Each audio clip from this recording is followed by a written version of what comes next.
En la línea telefónica, Elia Manjarres. Elia, ¿cómo estás? Muy buenos días. Muy buenos días, David. Me da mucho gusto saludarte y pues recordando a don Carlos Montejo, quien ayer se nos adelantó. Hay quienes dicen a los 81, a los 82. Don Carlos Montejo tenía 83 años, nació en 1932. Fue el primer presidente del PAN en Tijuana. Así se convirtió aquel 2 de julio de 1989. Don Carlos llegó en medio de lo que llamaron y escuchábamos al dirigente del PAN en medio de la rufomanía, ese proceso mediante el cual el hoy senador de la República, Ernesto Rufo, llegó a la gubernatura. Don Carlos estaba dedicado a la actividad bancaria y sí, fue un candidato ciudadano acompañando este movimiento, porque curiosamente dicen que nadie quería ser el candidato. Estamos hablando de hace 27 años, donde hablábamos de un grupo reducido, y pues citando las palabras del gobernador Ernesto Rufo, pues atrás ha quedado esa parte donde nadie quería ser candidato y se inundaron de lo que él mismo, citando sus palabras, la onda grupera en el Partido Acción Nacional. Fíjate que don Carlos asumió la administración, un hombre respetable, un hombre muy querido en su círculo. Sin embargo, fueron años políticamente muy difíciles para él. Lo más curioso es que no venía de quienes no eran de su partido, sino que la administración primero se enfrentó pues a que muchos de los funcionarios de primer nivel era el primer contacto que tuvieron con la administración pública, y que el cabildo, aun siendo mayoría de su partido, fueron quienes férreamente se opusieron a muchas de sus decisiones. Protagonizaron unas sesiones que decíamos los reporteros de aquella época, que si las hubieran transmitido, porque no había la tecnología como la tenemos en este momento y comercializado, se hubieran allegado hasta de recursos, déjame decirte, pero esa es otra historia. Por cierto, quien fue la directora de comunicación social con don Carlos Montejo Favela fue Dora Elena Cortés, muy jovencita en esa época, pero igual de aguda y de talentosa. En medio de esta intensidad del cabildo y de todo lo que se venía, don Carlos hizo su trabajo lo mejor que pudo, aunque ello le ganó muchas críticas, y te digo, a veces lo más difícil son los más conocidos, ¿verdad? Por ejemplo, en una ocasión estuvo el presidente Carlos Salinas de Gortari visitando Tijuana en medio del programa de solidaridad con muchos recursos. Entonces le obsequió una chamarra con el logo de solidaridad a don Carlos Montejo. ¿Y qué crees? Pues don Carlos Montejo se puso la chamarra y no sabes lo que esto desencadenó. Sin embargo, don Carlos fue un hombre conciliador, y yo creo que más allá de colores, más que el hecho de un logo, él logró que la inversión federal en Tijuana fuera de la mano con el gobierno municipal y pavimentó con solidaridad muchas de estas calles de la ciudad. Vamos empezando por lo que es la Colonia Libertad. Era un hombre religioso, pertenecía a los Caballeros de Colón y acudía a los servicios religiosos, aun cuando en ese tiempo la relación Iglesia y Estado era la situación diferente. Era un hombre de fe, y pocos saben que cuando sufrió un infarto estuvo hospitalizado en el Scripps Green de La Joya. ¿Y a quién crees que tenía de compañera? ¿A quién? A la Madre Teresa de Calcuta.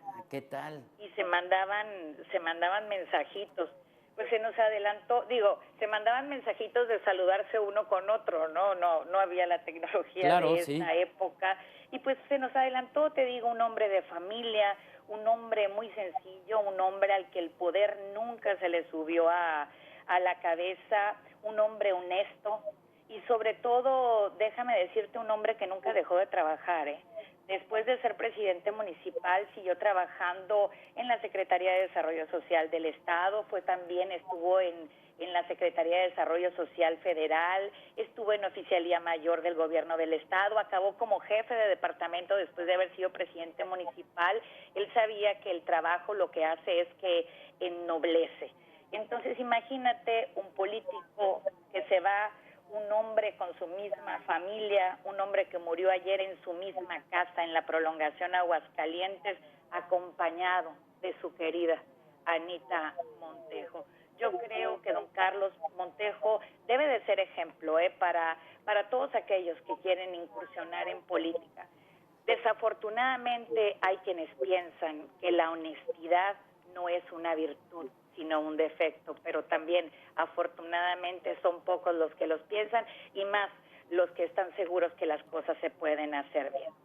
En esos tiempos que te tocó conocerlo, me imagino que lo entrevistaste en varias ocasiones y te preguntaría dos cosas, Elia. La primera, ¿qué sensación les dejó a quienes estaban trabajando en ese momento en los medios de comunicación de la región ese proceso en el que finalmente se dio esta alternancia porque nadie creía que podía ganar, por un lado, y luego, ¿cómo era ante los medios? ¿Cómo se comportaba ante las preguntas de los reporteros o en entrevistas con ustedes? Mira, las entrevistas eran de lo más sencillo. O sea, te digo, él no asumió una pose, no adquirió un puesto y cambió el estilo. Al contrario, don Carlos Montejo siempre fue don Carlos Montejo, hombre respetuoso.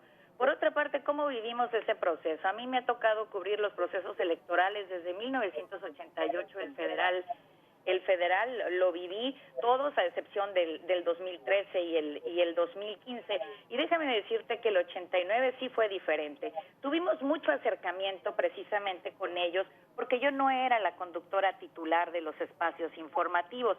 Entonces los medios de comunicación, al no saber cómo tratar este movimiento que día a día iba creciendo por la ciudadanía, recuerden el agárrense de las manos o unos a otros conmigo, ¿no? Decía la canción del Puma. Un día de esto vamos a platicar de la situación. Los mandaban a los espacios que no eran los principales.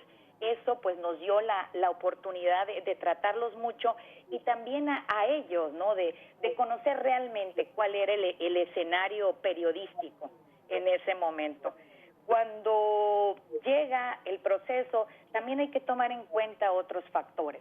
Venía también la situación política en un espacio donde todos querían ser candidato a gobernador de Baja California. Cuentan que la dirigencia del Partido Revolucionario Institucional les dijo a todos, vengan a México y aquí les voy a decir de quién se trata. Se suben en el mismo avión, había pocos vuelos hacia el Distrito Federal, todos los interesados, ¿y qué crees? Llegando, bajándose en el aeropuerto, les dijeron, ¿qué creen? Pues ya fue el destape, y fue Margarita Ortega. Mientras tanto, pues estaban en el vuelo 3 horas con 20 minutos a la Ciudad de México, donde no se podía hacer nada. Entonces el cambio se veía, había tierra fértil, era un campo minado por diversas circunstancias, y pues yo creo que es importante conocer siempre la historia, porque el presente es el resultado del pasado, pero aún así puede ser perfectible. Elia, muchísimas gracias por esta perspectiva, por esta plática para recordar a don Carlos Montejo Favela. ¿Algo que desees agregar antes de despedirnos? Sí, don Carlos Montejo Favela fue el primer presidente municipal de oposición en Tijuana. Hay quienes dicen que el primer presidente de oposición en Ensenada fue el gobernador Ernesto Rufo, hoy senador. Sin embargo, el primer presidente municipal de oposición en el puerto fue David Ojeda Ochoa por el Partido Socialista de los Trabajadores. Déjame decirte que él en 1954 fue presidente municipal del PRI. Pasaron 20 y tantos años, intentó de nuevo ser candidato a presidente municipal por ese instituto político, no lo logró, fue abanderado de este partido y se convirtió en el primer presidente municipal de oposición en el estado. Elia, muchísimas gracias y muy buenos días. Bueno.